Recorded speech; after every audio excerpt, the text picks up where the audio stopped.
आदेश दोस्तों, मैं तांत्रिक हरीश कुमार आप सभी का अपने इस चैनल में स्वागत करता हूं। देखिए, मैं पिछले कई सालों से तंत्र सिखा रहा हूं लोगों को और बहुत अच्छे तरीके से तंत्र सिखा रहा हूं। लगभग 36,000 शिष्य हो चुके मेरे अभी तक और कोई 1% भी हमारा नुकसान नहीं है, किसी को भी हानि नहीं है। सब एकदम समृद्ध हैं। जिसको भी सिद्धि प्राप्त हुई है, वो चाहे भूत की हुई हो, चाहे पिशाचनी की हुई हो, चाहे डाकनी की हुई हो, किसी भी तामसिक शक्ति वाला भी और सात्विक शक्ति वाला भी, हनुमान जी वाला भी और पिशाच वाला भी, सभी एकदम अपने लाइफ में संतुष्ट हैं और संपन्न हैं। तो तंत्र को लेकर के जो डर है आप लोगों के मन में, वो आप पूरी तरीके से ख़त्म कर दीजिए, क्योंकि ये जो डर है ये आपको आपके देवता के पास नहीं लेके आता, आपको देवता से दूर कर देता है। हनुमान की जब आप साधना करते हैं और आपको ये डर है कि पता नहीं हनुमान जी गुस्सा तो नहीं हो जाएंगे, नाराज़ तो नहीं हो जाएंगे, एक्सपेक्टेड आपके मन में एक डर है, तो ये डर क्या करता है, आपको हनुमान के साथ क्लोज नहीं करता, दूर कर देता है। आपको किसी भी शक्ति को लेके डर लग रहा है और आप उसकी पूजा भी कर रहे हैं, डरते डरते जो आपकी पूजाएं हो रही हैं वो शक्ति के साथ आपका जो संबंध है ना वो ख़त्म कर रहा है, दूर हो रहे हो, आप पास नहीं आ रहे। डर आपको पास नहीं आने देता। आधे से ज़्यादा आप लोगों की जो असफलता है वो इसलिए हो जाती है। आपको साधना करने का एक असफलता का भी एक डर होता है कि मैं असफल हो जाऊंगा, तो ये असफलता का जो डर है, ये डर भी आपको सफल नहीं होने देता। एक आपको विश्वास होता है कि नहीं, मेरी अप्सरा नहीं आएगी, मेरे हनुमान नहीं आएंगे, और इस चीज़ पे आपको विश्वास ज़्यादा होता है। आपको इस पे विश्वास नहीं होता है कि मैं जो साधना कर रहा हूँ कि 3 दिन मैं अप्सरा कर रहा हूँ तो तीसरे दिन मेरी अप्सरा मेरे सामने प्रकट हो जाएगी। इस चीज़ का विश्वास आपको नहीं होता। आपको इसका विश्वास पक्का होता है कि मेरी साधना असफल जा सकती है या असफल हो जाएगी। इस पर आप एकदम श्योर होते हो, और जहाँ आपका विश्वास है वही फलित हो जाता है, तो आपकी साधना फेल हो जाती है। आपको सोचना क्या चाहिए कि चाहे धरती पलटे, चाहे आसमान आए, चाहे कुछ भी आए, मेरे गुरु ने मुझसे कहा है ऐसा होगा तो फिर ऐसा होगा। वो विश्वास आपके अंदर आना चाहिए। और ऐसा ये बनावटी नहीं होता। देवताओं के साथ, इन शक्तियों के साथ में इस तरह से धोखा नहीं चलता, एक्यूरेट होना चाहिए। आज मैं आपको कुछ बातें बता रहा हूँ कि कुछ शिष्य हैं जिन्होंने मुझे मैसेज किया है। वो तिथियों को लेके बड़े कन्फ्यूजन रहते हैं। ठीक है, जैसे कि हमारी अमावस्या की तिथि है, हमारी एक पूर्णिमा है। अब ये जो तिथियां हैं ये हिंदू कोई पूजा कर रहा है, हिंदू पद्धति की कोई पूजा हो रही है, उसमें ये एक बार को मान्य हो जाती हैं। लेकिन कोई जिन्न की साधना कर रहा है और वो कहता है कि गुरुजी मैं अमावस्या को जिन्न कर लूँ क्या, तो जिन्न का अमावस्या से कोई संबंध नहीं होता। जिन्न जो है वो मुस्लिम शक्ति है, उसके लिए मुस्लिम कैलेंडर आपको देखना है। उसके अंदर जो शुभ तिथियां होती हैं, अच्छे अच्छे जो उसमें टाइम आते हैं, अच्छे अच्छे त्यौहार उसके आते हैं, उस दौरान आपको वो साधनाएं करने पे अच्छा बेनिफिट आपको प्राप्त होगा। जैसे नौचंदी गुरुवार आता है, ठीक है, तो नौचंदी गुरुवार पे आप जो साधना करोगे, नौचंदी का इतवार पे आप जो साधनाएं करोगे, इन समय आप साधनाएं कर रहे हैं तो मुस्लिम शक्तियाँ आपको बहुत अच्छे से सिद्ध हो जाएंगे। मुस्लिम साधना करने के लिए आपको पूर्ण रूप से मुस्लिम धर्म में दिए गए नियम, हमने अलग से नियम दे रखे हैं सारे के सारे। हिंदू पद्धति हमारे यहाँ अलग काम करती है, मुस्लिम पद्धति अलग से काम करती है, उसके पूरे नियम अलग हैं, सारे के सारे नियम हैं और पूरे आपको मानने ही पड़ेंगे, तो ही आपकी वो साधना सफल होगी। ऐसा नहीं है कि आप आधे नियम माने, आधे अधूरे नियम माने और आप साधना सिद्ध कर लें, तो ये पॉसिबल नहीं होता। तिथि नक्षत्र पे आप कन्फ्यूजन में मत रहिए।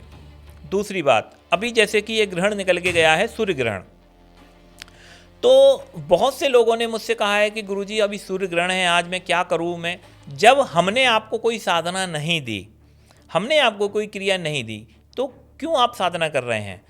और क्यों नहीं दी? क्योंकि सूर्य ग्रहण हिंदुस्तान में दृश्य नहीं था, हिंदुस्तान में उसका कोई सूतक मान्य नहीं था, पतक कोई मान्य नहीं था, उसकी कोई जो क्रिया बनती है या जो उसका प्रभाव बनता है वो दृष्टिगोचर था ही नहीं। तो ऐसी अवस्था में हम लोग साधनाएं नहीं देते। आप लोग जब तांत्रिक हैं या इस फील्ड में आ रहे हैं तो आपको एक कैलेंडर को देखना ठीक से आना चाहिए। और आजकल गूगल पे डाल दो, सर्चिंग कर लो, हर चीज़ की सुविधाएं हैं, वो आपको पूरी डिटेल दे देता है। तो अब जब ग्रहण यहाँ है ही नहीं और आप साधनाएं कर रहे हैं, क्रियाएं कर रहे हैं, उसका प्रभाव है ही नहीं यहाँ पर, तो उसका कोई अर्थ नहीं बनता। अगर कभी भी ग्रहण होता है, सूर्य ग्रहण हो या चंद्र ग्रहण हो, तो हम यहाँ पे कोई साधनाएं आपको दे देंगे, कुछ क्रियाएं आपको दे देंगे और दे ही देते हैं, तो वो आप करिए, उसका कुछ रिजल्ट भी आएगा। लेकिन आप बेकार में समय अपना खराब करते हैं। ग्रहण नहीं है, आप सूर्य ग्रहण की कोई साधना करने बैठ के, अब ग्रहण है नहीं यहाँ पर, तो रिजल्ट क्या आएगा? जीरो। फिर आप बोलोगे गुरुजी मेरी साधना फेल हो गई, गुरुजी क्यों मेरी साधना फेल हो गई? क्योंकि कमियां तो तुम्हारी होती हैं। साधना असफल होती है तो इसमें सिर्फ दो ही जिम्मेदार हैं, एक या तो देवता, एक या तुम। या तो देवता नहीं आ रहा या तुम नहीं आ रहे, बस दो ही चीजें होती हैं, तीसरा कोई होता नहीं है। रावण जब भगवान शिव जी की साधना कर रहा था तो ऐसा नहीं है कि उसके पितरों ने उसको रोक रखा था, शिव जी को, कि शिव जी को नहीं आने दे रहे हैं, कि शिव जी तो आना चाहते थे मगर वो उसके पितरों ने रोक दिया या उसकी कुल देवी ने रोक दिया। ऐसा होता है क्या? नहीं होता। एक्चुअली में शिव जी ही नहीं आना चाह रहे उसके पास। उसने 10 बार अनुष्ठान किए, 10वें अनुष्ठान पे शिव जी को लगा कि अब चलना चाहिए, तब वो आए, और जब आए तो आ गए, किसी ने नहीं रोका। तो जिस दिन आपकी अप्सरा आपके सामने आएगी उस दिन कोई उसे रोकेगा नहीं। हाँ, कभी कभी कुल देवता रोक देते हैं, कभी आपके पितर उसे रोक देते हैं किसी कारणवश, तो आपको सूचना मिलेगी और मिलेगी ही, या तो स्वप्न के माध्यम से या प्रत्यक्ष रूप से शक्तियाँ आके आपको बताएगी कि आपके पिताजी मुझे नहीं आने दे रहे, या आपके दादाजी नहीं आने दे रहे, या आपकी कुल देवी मुझे नहीं आने दे रही, या कुल देवता नहीं आने दे रहा। वो बताएगा ही। क्या शक्ति आपको गाइड करेगी कि मुझे ये नहीं आने दे रहे हैं, या ये ऐसे कह रहे हैं, तो आप उसका नॉर्मली भोग पूजन दे दोगे तो शक्ति भी एंट्री कर देती है, ज़्यादा बड़ी दिक्कत नहीं होती। लेकिन आपको कुछ भी अनुभव नहीं हो रहा तो आप अपनी कमियां देखिए। फिर आप कमी गुरु में मत ढूंढिए, फिर आप कमी मंत्र में मत ढूंढिए, फिर आप कमी देवता में मत ढूंढिए। देवता कहीं भाग नहीं गए। हिंदुस्तान के किसी भी हनुमान के मंदिर में आप बैठ के हनुमान की साधना करोगे तो वहाँ हनुमान सामने खड़ा ही है, आप उसे सिद्ध करके दिखा दीजिए, वहाँ तो है ही है। आप ये नहीं कह सकते कि नहीं हनुमान नहीं है, हनुमान होता ही है ना। किसी भी शिवलिंग पे आप बैठ करके शिव जी का पूजन कर रहे हैं तो शिवलिंग तो है, शिवलिंग है तो शिव जी हैं, मौजूद हो गए। अब सिद्ध कर लीजिए प्रकट। कुछ लोग कहते हैं गुरुजी मंत्र इस दुनिया में राम राम राम राम ये सबसे ताकतवर मंत्र है, बैठ जाइए बुला लीजिए राम को, क्यों नहीं आ रहे? ओम नमः शिवाय ये सबसे पावरफुल मंत्र है, बैठ जाइए बुला लीजिए शिव को, क्यों नहीं बुला पा रहे? लोग बोलते हैं कि गुरुजी मंत्र सारे ठीक होते हैं, आप ठीक नहीं होते। आपकी श्रद्धा में कमी होगी, आपके विश्वास में कमी होगी, आपके ध्यान में कमी होगी, आप में कमी होगी।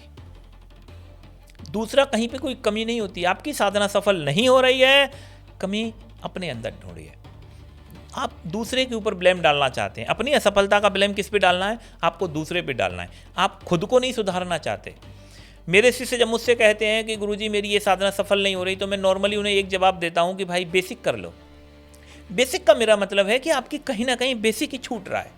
आपके बेसिक में या तो आपका गुरु छूट रहा है, आपका गणेश छूट रहा है, आपका इष्ट छूट रहा है, आपकी कुलदेवी छूट रही है, आपका पितर छूट रहा है। इनकी कृपा तो ले लो। हम जिसका सुबह शाम पूजन पाठ कर रहे हैं, आप उसी की कृपा नहीं ले पा रहे, तो पहले आप इनकी कृपा ले लीजिए, साधनाओं में आपको सफलताएं मिलनी शुरू हो जाएंगी।